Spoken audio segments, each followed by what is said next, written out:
بسم اللہ الرحمن الرحیم۔ زینب نامہ کے ناظرین و سامعین السلام علیکم۔ یہ 17 اگست 1988 کا دن تھا جب پاکستان کے vice chief of staff general Mirza Aslam Beg طیارے میں بیٹھے فضا سے ایک جائے حادثہ کا دورہ کر رہے تھے۔ اپنی سماع حیات اقتدار کی مجبوریاں میں مرزا اسلم بیگ لکھتے ہیں کہ سامنے دھواں نظر آ رہا تھا۔ اگلے ہی لمحے ہمارا طیارہ اس دھوئیں کے نزدیک پہنچ چکا تھا۔ وہاں ایک ہیلی کاپٹر بھی اتر رہا تھا۔ ہیلی کاپٹر کے پائلٹ سے رابطہ کیا تو اس نے بتایا کہ پاکستان ون C-130 کریش ہو گیا ہے اور کوئی نظر نہیں آ رہا۔ اس قسم کے حالات میں مجھے اہم فیصلہ کرنا تھا۔ اگر میں جائے حادثہ پر پہنچ بھی جاتا تو کچھ کر نہیں سکتا تھا۔ اسی لیے میں نے پائلٹ کو کہا کہ سیدھے راولپنڈی چلو۔ اسلم بیگ بتاتے ہیں GHQ رابطہ کیا گیا تو وہاں حالات پرسکون تھے۔ حکم دیا فارمیشنز کو ریڈ الرٹ کر دو اور اگلے حکم کا انتظار کرو۔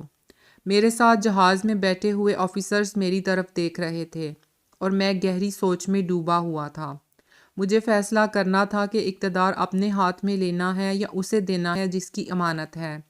یہ وہ مقام تھا جہاں کچھ دیر پہلے وہ C-130 طیارہ گر کر تباہ ہوا تھا، جس میں دیگر افراد کے ہمراہ صدر پاکستان جنرل ضیاء الحق بھی سوار تھے، اور پھر ضیاء الحق کی طیارہ حادثے میں ہلاکت کے بعد جنرل اسلم بیگ فوج کے سربراہ بن گئے۔ جنرل ضیاء کی ہلاکت اور مرزا اسلم بیگ کے آرمی چیف بننے کے 3 گھنٹوں کے اندر آئین بحال ہو چکا تھا۔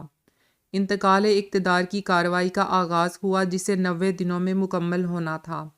اگرچہ جنرل اسلم بیگ پر مارشل لا لگانے کا دباؤ تھا، لیکن انہوں نے وعدے کے مطابق انتخابات کروائے۔ لیکن انہی انتخابات کے دوران پاکستان پیپلز پارٹی کے مخالف متنازع سیاسی محاذ IJI کی تشکیل اور اس کے نتیجے میں نواز شریف کے برسر اقتدار آنے پر بہت کچھ لکھا جا چکا ہے۔ اگر آپ کو زینب نامہ کی ویڈیوز پسند آ رہی ہیں تو انہیں لائک کریں، شیئر کریں، کمنٹ کریں اور مزید آنے والی ویڈیوز کے لیے چینل کو سبسکرائب ضرور کریں۔ شکریہ۔